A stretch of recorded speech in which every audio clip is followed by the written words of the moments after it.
എളുപ്പമുള്ള ജീവിതം ലഭിക്കാനല്ല പ്രാർത്ഥിക്കേണ്ടത്. ജീവിതത്തിൽ പ്രയാസമുള്ള കാര്യങ്ങൾ മറികടക്കുവാനുള്ള ശക്തി ലഭിക്കുവാനാണ്. നമ്മൾ ചോദിച്ചു വാങ്ങുമ്പോഴല്ല, നമുക്കായി എന്തും മനസ്സറിഞ്ഞു തരുമ്പോൾ മാത്രമാണ് അവയെല്ലാം നമുക്ക് വളരെ പ്രിയപ്പെട്ടതാവുന്നത്.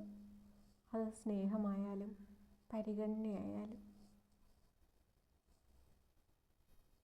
ചിലപ്പോഴൊക്കെ നീ എന്നെ മറന്നു പോകുന്നുവെങ്കിലും അതിലെനിക്ക് പരാതിയോ പരിഭവമോ ഇല്ല.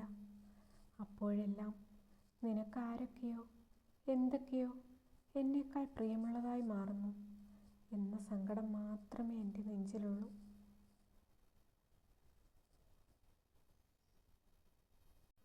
കൊടുക്കലും വാങ്ങലുമല്ല സൗഹൃദം. ഒരു വിളി, ഒരു സാന്ത്വനം, ഒരു മെൻ്റൽ സപ്പോർട്ട്, ഇതിനപ്പുറം എന്താ വേണ്ടത്?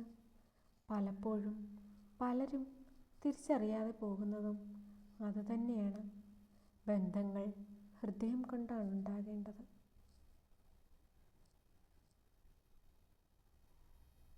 മധുരം കൂടുതൽ കഴിച്ചാൽ ഷുഗർ പിടിക്കും എന്നതുപോലെയാണ് ചില ബന്ധങ്ങളും.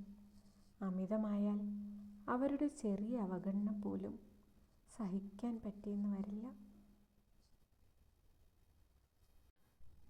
മൗനമാണ് ഒരു സ്ത്രീയുടെ ഉറക്കെയുള്ള കരച്ചിൽ. അവളെ മനസ്സിന് പൂർണ്ണമായും നീ കാരണം വേദന ഉണ്ടാകുമ്പോൾ അവൾ നിന്നെ അവഗണിക്കാൻ ആരംഭിക്കുന്നു.